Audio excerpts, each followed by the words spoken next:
This is Motorola Moto G85, and in this video I would like to share a few useful camera tips and tricks for this device. Let's begin this video by exploring what interesting camera modes this phone has to offer. So starting with the Camera Pro mode. So select it. As you can see, the Camera Pro mode allows you to take manual control over the most important camera properties and parameters, such as the focus distance. So here you even have the icon, the ideal focus for macro photography. You can also manually adjust the white balance value as you please. The same goes for shutter speed, which you can also adjust here, as well as ISO value and exposure.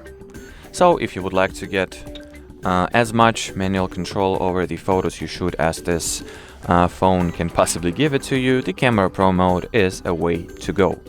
Then if you'll go into the more section of modes, you'll find the Ultra Res mode, and well, the name of this mode is pretty self-explanatory. It allows you to take photos in the highest possible resolution. So now let's take two identical images, one in the Ultra Res mode and another one in the regular photo mode, to compare them and see how different those modes are.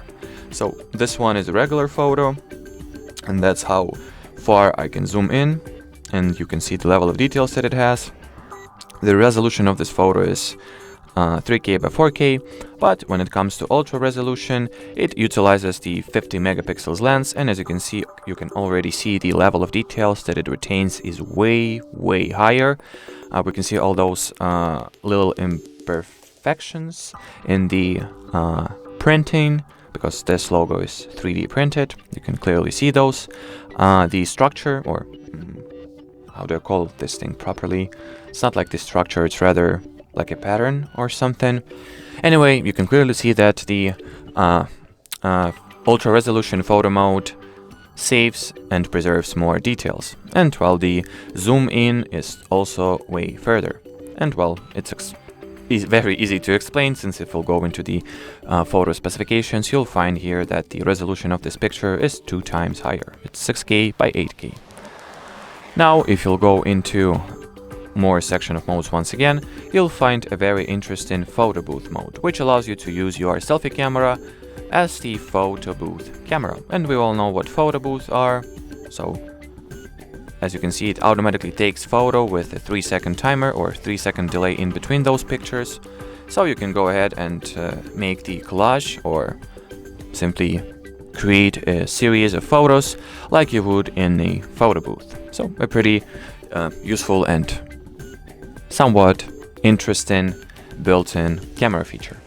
Now if we'll go into the camera settings, we'll also find a bunch of interesting adjustments that we can make.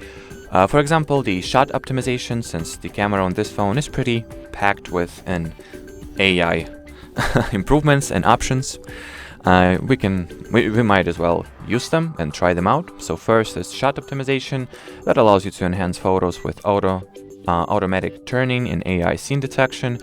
You can also switch on the AI audio feature, that is audio zoom, which will enhance the sound or amplify the sound in the zoomed area of the viewfinder. So if you are recording video with sound and you zoomed somewhere, it will enhance the audio in that area. And the last thing that I wanted to share with you, which you might have missed, is additional capture methods that this camera has to offer. So the gesture selfie, auto smile capture, and tap anywhere to capture. Let's enable all 3 of them. So the show palm method is very simple. Simply show palm to your selfie camera and it should take a picture. Well, for some reason it doesn't want to, but that's fine. Sometimes those things work, or those things are laggy. Now the auto smile is also pretty self-explanatory. You just, once taking selfie, smile and the camera should automatically snap a photo. And the third interesting shooting method, or additional shooting method, is to simply tap anywhere at the viewfinder, and as you can see, the pictures are being made. And well, as far as this video goes, that'll be it. If you have any questions or suggestions, leave them in the comment section below. But as for now, thanks for watching, and bye bye.